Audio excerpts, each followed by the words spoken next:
Então, o Carlos André, né? Menino sonhador, Nova Iguaçu, nascido em Nova Iguaçu, uma família de 4 pessoas, né? Eu, meu irmão mais novo, o Anderson, minha mãe, Dona Cleusa, meu falecido pai, seu Sebastião Carlos.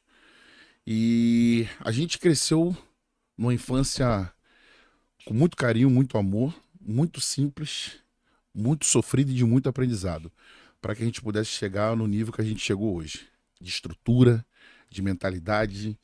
E então, eu sou nascido e criado em Nova Iguaçu, nasci em Nova Iguaçu mesmo, na cidade de Nova Iguaçu.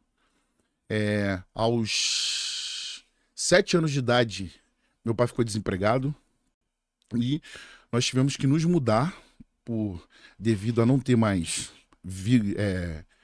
vínculo empregatício para o meu pai aqui no Rio de Janeiro. Então decidiu tentar a vida em Salvador, na Bahia, né? Que minha mãe é baiana. Então surgiu uma oportunidade de minha mãe trabalhar com as minhas tias. Na época as minhas tias tinham um restaurante. E falou, convidou. E a gente foi. E nisso meu pai poderia tentar um emprego de carteira assinada ou conseguir um bico. E lá a gente teria moradia. Só que chegando na Bahia, irmão, ame seus parentes. Chegando na Bahia, a moradia que a gente tinha, claro que é muito bom você ter um lugar para morar do que você morar na rua. A nossa moradia era um quarto, né, menor que uma kitnet. O quarto era tipo do tamanho de um banheiro, onde tinha uma beliche. Minha mãe dormia em cima, meu pai dormia embaixo, e eu e meu irmão a gente dormia num colchonete, né, tipo aquele de academia, no chão. Os Eu quatro dormi ou não quarto? não, nesse cubículo, né, nesse quarto.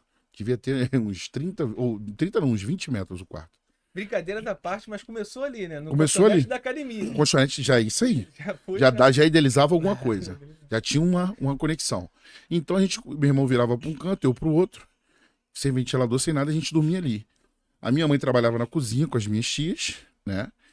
Eu trabalhava no sentido de ficar lavando prato, de ficar levando salgado para os colégios, para os mercados, para abastecer e para vender. E meu irmão ficava limpando o que o cachorro fazia, com o serviço, levava o lixo. E o meu pai ficava vivendo de bico, né? Geralmente construção civil, na questão de uma obra, ou fazendo tudo meu pai pegava para fazer, era 1001 utilidades. E a gente passou por esse processo. Teve uma desavença familiar e a gente teve que sair do restaurante. Foi quando a gente passou um momento mais difícil, né? O dinheiro que minha mãe pegou de rescisão, ela alugou uma casa.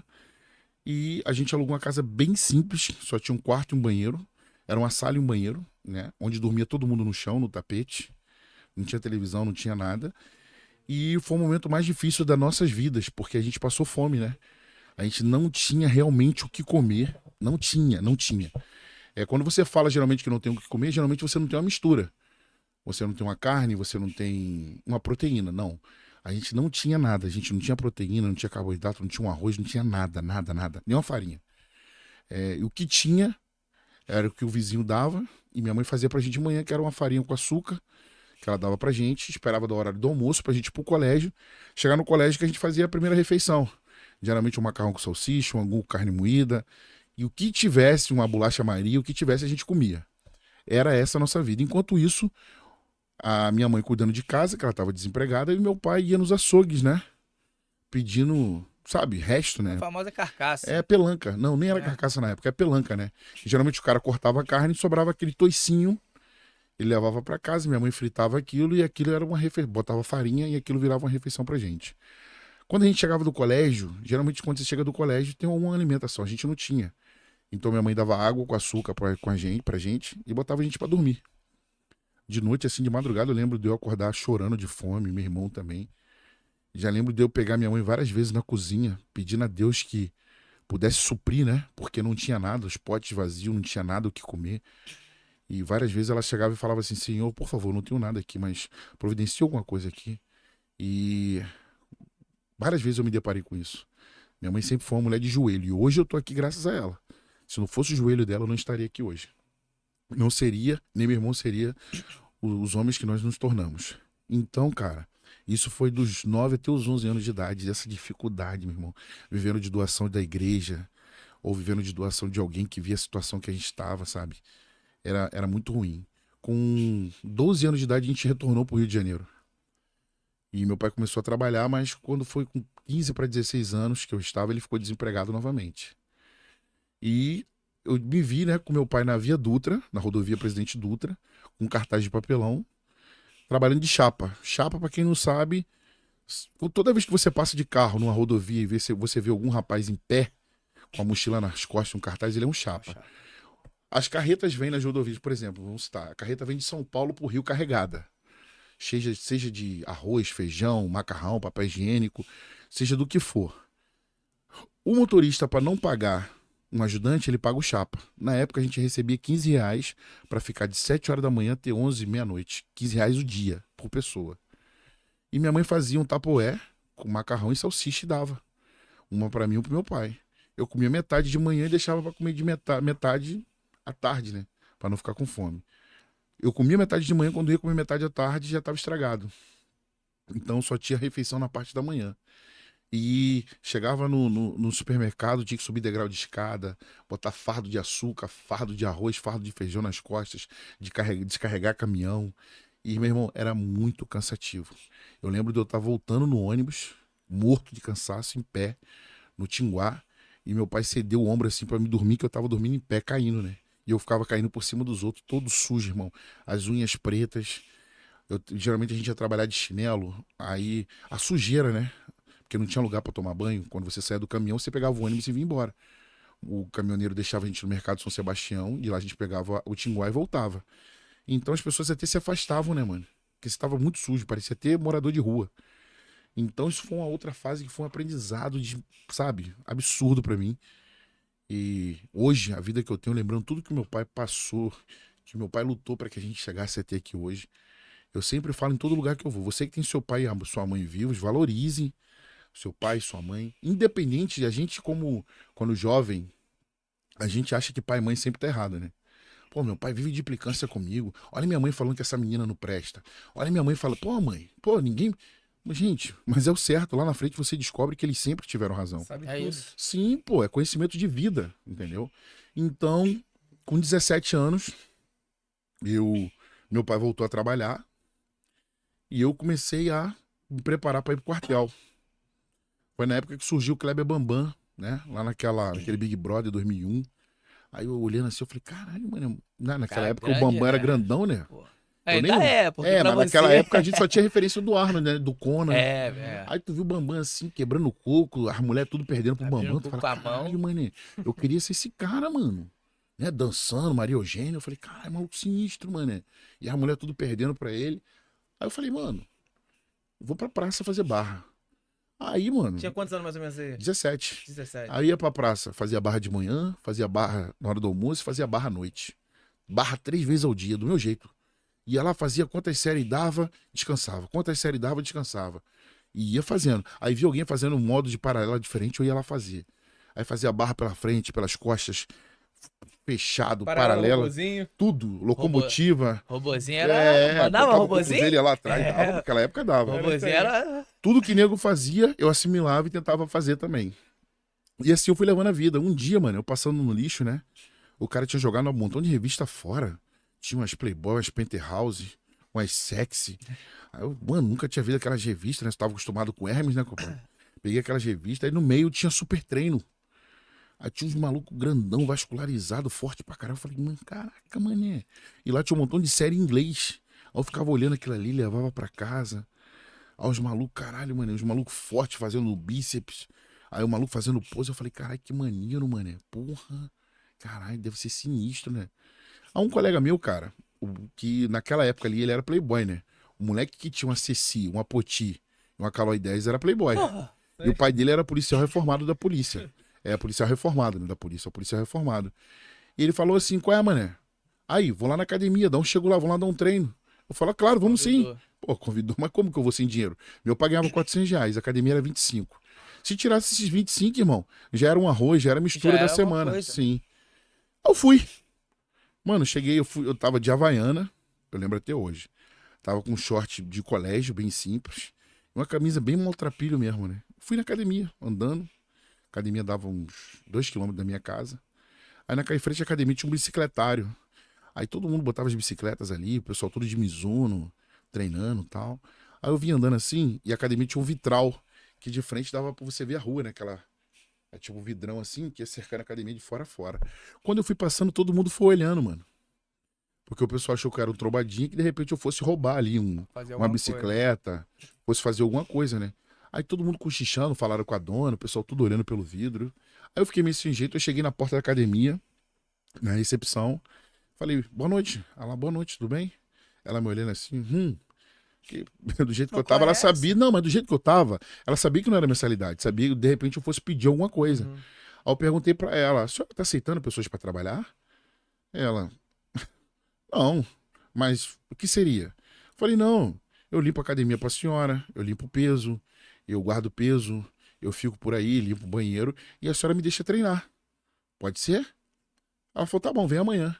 A academia abria às 6 horas. Quando foi 5h40, Mas ela falou pra você vir, mas você também tinha prometido que não precisava de salário, né? Que eu até não, ouvi então, dizer. ela foi uma troca pela Não, outra, entendeu? Mas trabalho por isso, treino. trabalho por Trabalho treino. por treino. Sim. E aí no outro dia a academia abria 6 horas, 5h50 da manhã eu já tava lá.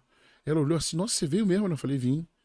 Aí já comecei guardando os pesos que tinha, 10 quilos no lugar de 10 quilos, 20 quilos no lugar de 20 quilos. Fui varrendo, tirando lixo do banheiro, sempre proativo. Ela olhou assim, aí depois chegou um pessoal pra treinar de manhã. Eu treinava com o pessoal de manhã, na hora de pico da academia. Aí quando dava de meio-dia às 2, a academia fechava. Como não dava pra mim ir pra casa, e que chegasse em casa nem ia ter nada pra comer, eu ficava na academia, fechava a porta, de meio-dia às 2, fazia uma vitamina que sempre tinha uma banana, tinha um whey protein lá, que era pra vender pros alunos, eu tomava aquilo, esperava abrir 2 horas e continuava o trabalho. Quando chegava o pessoal da tarde, eu treinava com o pessoal da tarde. Quando chegava o pessoal da noite, eu treinava com o pessoal da noite também. Pô, É, mano, eu era fominha. quem gosta? Todo mundo chegava e, pô, vou treinar isso. Ah, vou treinar contigo. Já tinha até treinado músculo, mas treinava de novo. Não tem ideia. Não, Vambora. eu tava no meu ambiente, né, mano? Eu gostava daquilo ali pra caramba. E, mano, eu lembro que todo dia eu ia com um sapatênis, né? Um sapatênis mesmo, aquele sapatênis de igreja, meia social daquelas de pastor, de advogado, aquelas fininhas. Só que já tava tão gasta que ela ficava esgarçada e dobrou, né? A canela russa, muito russa. Uma bermuda azul que minha mãe tinha comprado, tinha ganhado no brechó. E uma camisa gola polo, mano. Como eu botava a camisa todo dia, a camisa ficava com um mau cheiro terrível, irmão. Um CC, um nhaca que ninguém aguentava. Só que eu não sentia, as pessoas sentiam. Então as pessoas começavam a me zoar e debochar. Olha o cheirinho, olha o fedorento. Ou gritar dentro da academia mesmo. Pô, galera, vamos tomar um banho, hein? Porra, Axe 48 horas, hein? Porra, não tá sentindo não, irmão? Tá azedo. E eu começava a ficar de canto, porque eu via que depois as pessoas olhavam, apontavam e começavam a rir de mim.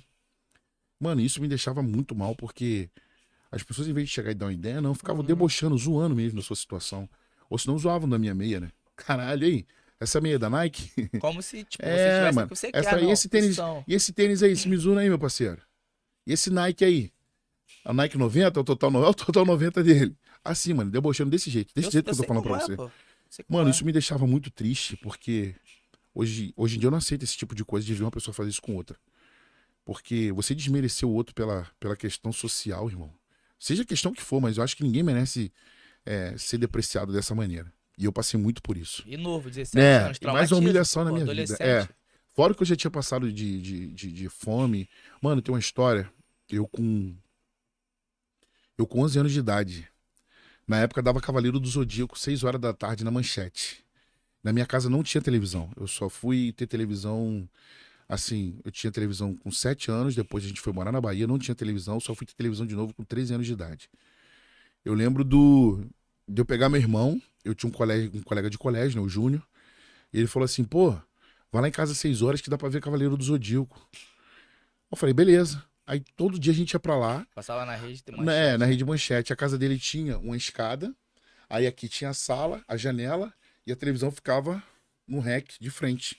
Ele abria a janela de madeira, e lá debaixo da escada dava pra gente ver. Só que não dava pra ouvir, então a gente só ficava vendo as figuras. Mano, aí a gente ia todo dia. Teve um dia que a gente chegou, o pai dele viu, né? Reparou que a gente ficava lá embaixo olhando. O pai dele chegou e fechou a janela pra gente não ver. Uma maldade absurda. Meu irmão começou a chorar porque meu irmão não entendia. Falava assim, eu queria ver o Cavaleiro do Zodíaco, irmão. criança. Aí eu pegava ele assim e falei, vambora, vamos pra casa. Aí eu fui pra casa e, tipo assim, eu tinha que me manter forte porque meu irmão pequeno não entendia aquilo. E o cara fez de maldade pra gente não ver, irmão. Pra gente não ver aquele. A gente não vê a televisão. E eu ficava assim, eu perguntava por que isso, né? Por que, Deus? Por que as pessoas têm as coisas e a gente não. Porque alguns Por têm, quê? mas Porque as coisas conseguem. pessoas. Eu lembro de estar na escola. Thiago? Não, eu lembro de estar na escola, irmão. Eu vi as crianças comendo salgado e babucear de fome. E eu não tinha dinheiro pra comprar um salgado. Eu- As pessoas não entendem e falam assim, caralho, todo podcast esse cara chora porque de lembrar isso aí. Não, só difícil, quem passou sabe, né, quando irmão? você começa a falar e começa a lembrar, não tem como. Isso mexe É, contigo, mano. Só quem eu- passou sabe. Eu tô arrepiado aqui porque Ah, É, só quem mano, passou sabe. não tô falando que eu Isso, passei, sabe? isso é foda porque eu vejo que até hoje eu acho que deve ter criança que passa por isso, né? De você ver uma criança comendo um lanche na sua frente, mano, e você ficar assim, sentado, né? A gente sentava no meio do pátio, eu e meu irmão, a gente ficava um do lado do outro, apesar de ter série diferente, a gente sempre ficava junto. Porque a gente era um dos únicos que não tinha nada pra comer, não tinha como comprar um salgado, não tinha como comprar um guaravita, a gente ficava olhando, né? As crianças comendo enroladinho com salsicha, a gente ficava olhando assim. Eu arrumava um jeito de distrair meu irmão com alguma brincadeira, um pique, algo do tipo. Sem falar o pirulito de 10 centavos, né? Pirulito era luxo. Maluco, irmão, Ih, sonha. Tá doido, pirulito. Esquece.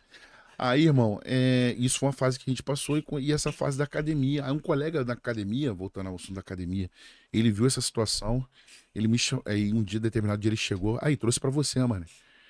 Na época tinha muita micareta no Rio de Janeiro, né? Principalmente em Nova Iguaçu, tinha muita micareta. Ele trouxe um abadá do Asa de Águia, né? Que ele tinha ido pra micareta, falou aqui pra você, irmão.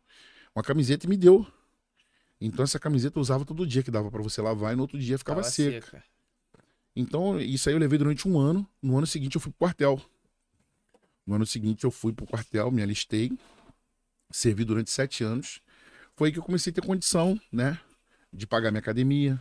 Naquela época, aquela era a única camisa que você tinha pra treinar. Não, sim, Depois da não, Polo. era a única camiseta. Eu não tinha camiseta.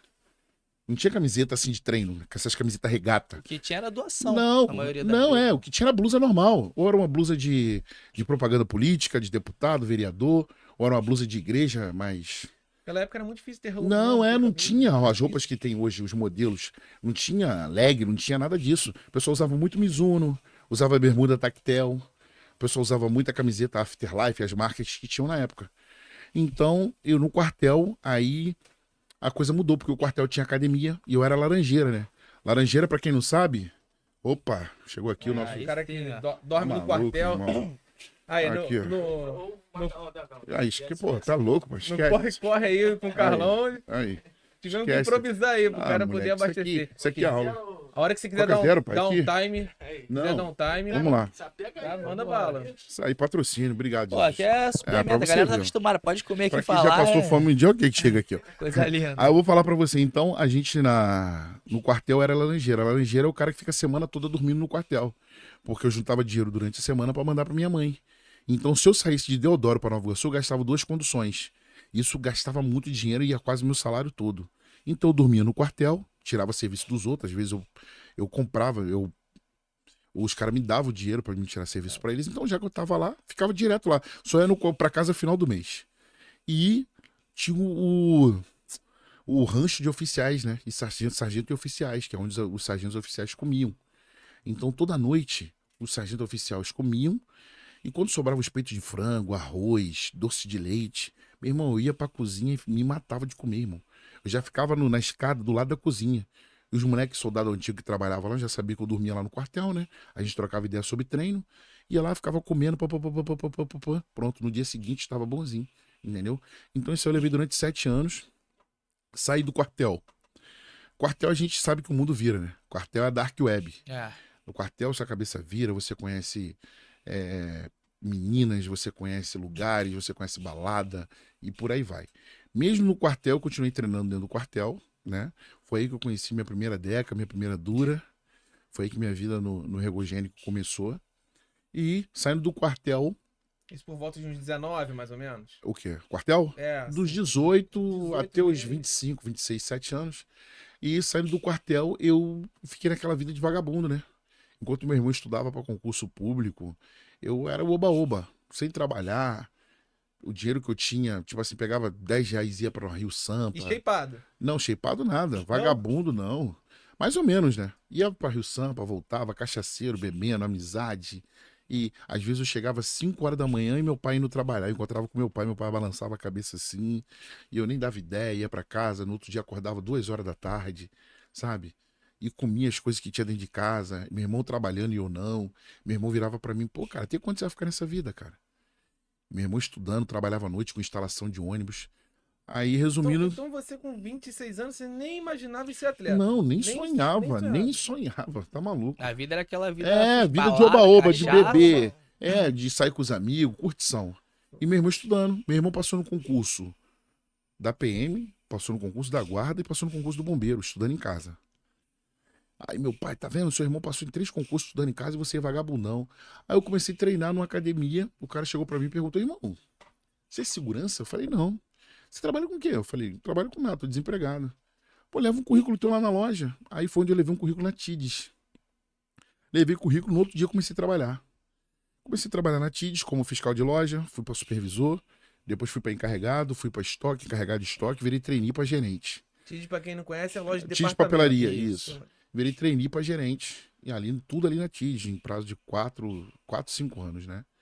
Aí conheci a minha primeira esposa na época. Aí o pai dela escreveu, o pai dela era sargento aposentado do exército, tinha escrito o filho dele, né, o meu cunhado na época, no concurso da guarda. Aí ele falou, já que eu vou escrever ele, eu vou escrever você também. De lambuja me escreveu. Aí comprou a apostila, então todo dia eu saía do trabalho por volta de 11, meia-noite. Eu ficava estudando até 2, 3 horas da manhã. Fizemos a prova do concurso, eu passei em 3.795 para 2.000 vagas, ou seja, tô fora, né? Aí, pô, tá fora, Tá não muito dá? fora. É. Aí chamaram pro teste físico. No teste físico, Aí tu deitou no teste físico? não deitei nada. Não? Porque eu era pesadão, pô. Deitei. Barra eu conseguia fazer de boa, mas na barra uma porrada já ficou reprovado. O maluco não conseguia fazer 3 barras. Aí foi aquela época lá de trás que. Aí, Isso ó, aí. pô, tudo acontece que tem que Não, acontecer. mano. E tipo assim, na corrida que eu senti mais, né? Pesadão, os moleques PQD, nativa, eu fui tentar de inventar correr com os moleques, mano. 100 metros eu já tava que nem aquela mulher da Olimpíada de 84, me torcendo todo, quase dando pane. Falei, cara, vou dar um derrame, já. Vou dar um derrame. Mano, só sei que eu passei na linha de chegada, eu não sei como, Deus me empurrou. Porque depois eu fiquei deitado no chão lá da pista. Eram 5 voltas de 400 metros, mano.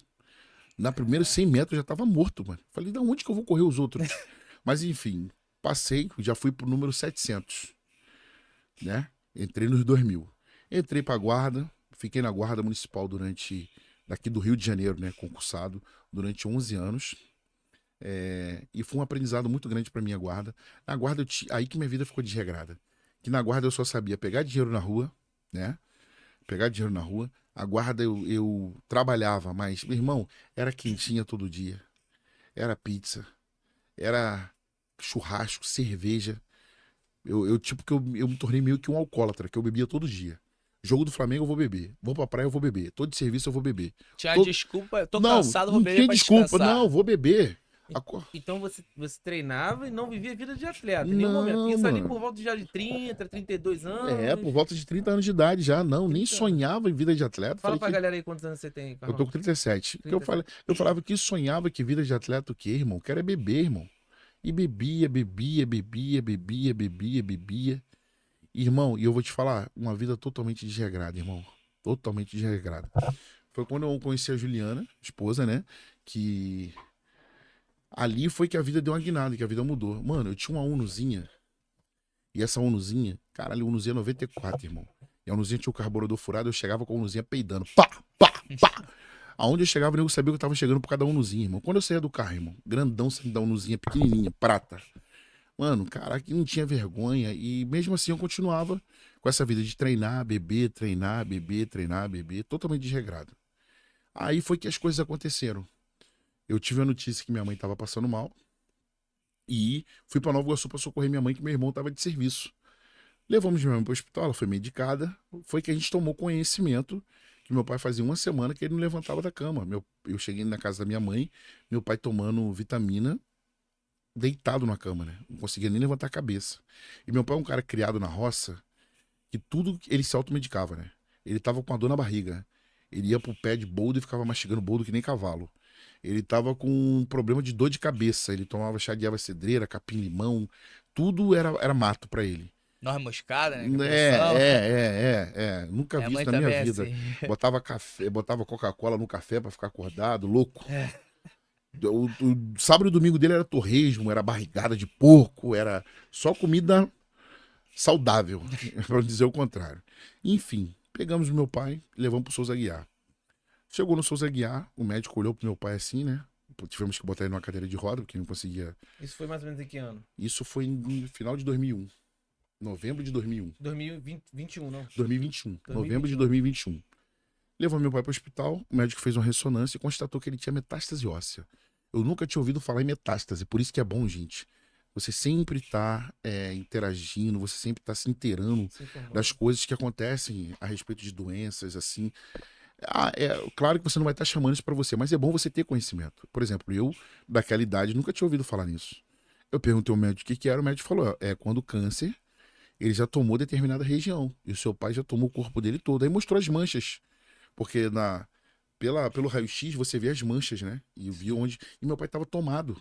Aí ele falou que não sabia como é que meu pai tinha se mantido tanto tempo em pé, já que os ossos do meu pai estavam praticamente todos quebrados. Caraca. Mano. Quando meu irmão soube disso, caiu no chão, se desesperou. Aí o médico falou: a única coisa que a gente pode fazer pelo seu pai é deixar ele aqui pra dar um tratamento pra ele ter uma morte tranquila. Desse jeito. Que isso? Na época do auge da pandemia, tá? Beleza. Falei, então fazer o quê? Quero ver como é que eu vou dar essa notícia pra minha mãe. Eu não tive coragem de dar, né? Falei que meu pai tinha ficado internado pra coisas de rotina e tal. E que eu iria ficar monitorando ele e meu irmão. Passou-se uma semana. Aí meu pai foi piorando. Aí foi chegando naquela fase de eu ter que dar banho nele, pegar ele no colo, porque ele não queria deixar as enfermeiras botar a mão nele. Então o único que dava banho nele era eu. Então eu pegava meu pai no colo, levava meu pai pro banheiro. Meu pai segurando naquelas hastes de ferro e eu lavando ele todo. E ele chorando. Porque aquilo pra ele era do tipo de É vergonha, uma né? vergonha, cara da É. roça, né? Bruto, Era antigo. vergonha. Falou que preferia que Deus levasse ele. Eu falei, cala a boca, pai. E minha mãe. Passou. Na semana seguinte, eu fui lá de novo. Ele, filho, traz uma fruta, uma uva pra minha mãe, pra mim comer. Eu falei, tá, eu trago, pai. E outra coisa, vem cá. E pegou na minha mão, o olhar já distante. Aquele olhar que você sente que, filho, cuida da sua mãe, cuida do seu irmão, cuida dos cachorrinhos, porque eu não vou voltar não, tá? Falei, pai, para de falar besteira, pai. Não, não vou voltar. Quando foi no dia seguinte, eu com a viatura em cima do viaduto de Bangu, e o médico me liga, doutor Bruno. Ô, Carlos, o seu pai faleceu, tá? Mano, aquilo ali, quase que eu caí com a viatura do viaduto. Falei, meu Deus do céu. Aí os caras pegaram, levaram a viatura, eu peguei meu carro, corri pro hospital. Quando eu cheguei no hospital, devido à Covid, meu pai já tava num saco preto, né? Cabeça enfaixada, algodão por todo lado. Aí eu que tive que reconhecer o corpo. Aí eu avisei alguns familiares, mas pedi que não avisasse minha mãe que eu queria dar notícia. Uma abençoada de uma tia pegou e jogou no grupo da família, né? Só que ela esquece que minha mãe fazia parte do grupo da família. Aí minha mãe ficou sabendo pelo grupo da família. Aí minha mãe se desesperou, caiu, se machucou. Aí tivemos que vir pra casa, correr atrás do atestado de óbito. Resumindo, meu pai foi internado que nem indigente num buraco no chão, porque não podia botar em jazigo devido à Covid. Só eu que pude estar no enterro, porque outras pessoas não podiam se aproximar, só eu e meu irmão. E um menino lá da igreja que fez a oração. E assim foi o enterro do meu pai. E foi daí que a minha vida deu start.